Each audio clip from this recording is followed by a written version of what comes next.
नमस्कार, मैं हूं राहुल चौधरी और डीएनपी इंडिया में आपका स्वागत है। आज हम बात करेंगे 2024 में होने वाले लोकसभा चुनाव की और चुनाव को लेकर हो रही तैयारियों की।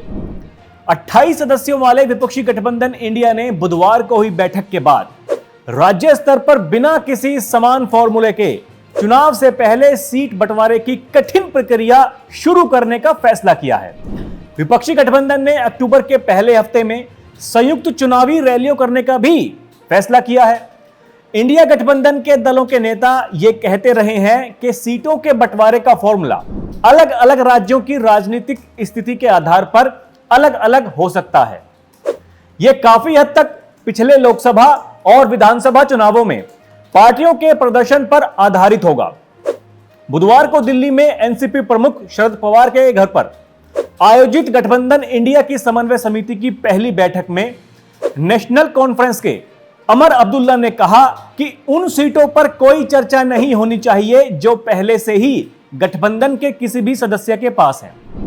अब्दुल्ला ने बैठक के बाद कहा, हमें उन सीटों पर चर्चा करनी चाहिए जो बीजेपी या एनडीए गठबंधन के पास है।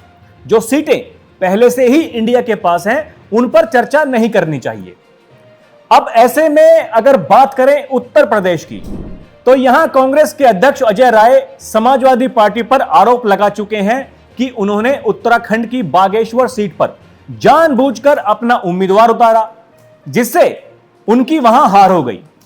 अब सपा यूपी में सबसे मजबूत विपक्षी पार्टी है और घोसी में उपचुनाव जीतकर उसने काफी कुछ साबित भी कर दिया है।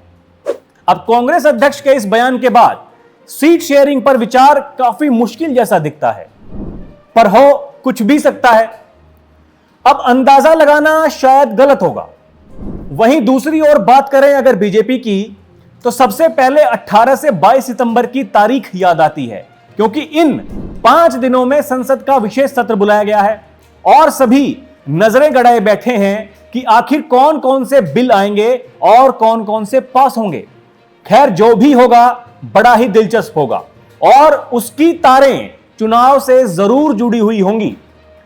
आपको बताते चले कि यूपी में पार्टी 80 में से 80 सीटें जीतने का कई बार दावा ठोक चुकी है और जानकार बताते हैं कि यूपी में बीजेपी की स्थिति काफी मजबूत है। लेकिन घोसी विधानसभा उपचुनाव के बाद समीकरण थोड़े गड़बड़ा तो जरूर गए हैं, मगर पार्टी ने एक बड़ा फेरबदल भी कर दिया है। दरअसल यूपी में बीजेपी ने 57 जिलों के नए जिला अध्यक्ष घोषित किए हैं। वहीं 41 जिला अध्यक्षों पर पार्टी ने दोबारा भरोसा जताया है। 2024 लोकसभा चुनाव को देखते हुए जातीय और क्षेत्रीय समीकरण को बीजेपी ने इस बदलाव के जरिए साधा है। सबसे महत्वपूर्ण यह है कि बड़े शहरों में जिला अध्यक्षों को पार्टी ने पूरी तरह से बदल दिया है। वहीं इस बार पूर्व विधायक और एमएलसी को भी जिला अध्यक्ष का प्रभार सौंपा गया है। इस बदलाव के जरिए बीजेपी न केवल क्षेत्रीय समीकरणों को साधने की कोशिश कर रही है, बल्कि जातीय समीकरणों को भी साधने पर फोकस कर रही है। उत्तर प्रदेश में ओबीसी वोट बैंक की बात करें तो वो सबसे ज्यादा तकरीबन 52% है।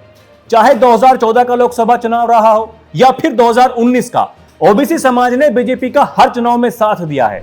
लगातार बीजेपी सत्ता में बनी रही है, इसलिए अब ओबीसी वोट बैंक को साथ लाने के लिए बीजेपी ने इस बदलाव में भी ओबीसी चेहरों को ज्यादा मौका दिया है। अब यहां यह देखना दिलचस्प होगा कि विपक्ष यूपी में कैसे सीट शेयरिंग फॉर्मूला तैयार करता है, क्योंकि अगर बीजेपी को रोकना है तो यूपी में मजबूती के साथ लड़ना होगा। तो अभी के लिए इतना ही, फिर मिलेंगे एक नई खबर के साथ। आप देखते रहिए डीएनपी इंडिया। नमस्कार।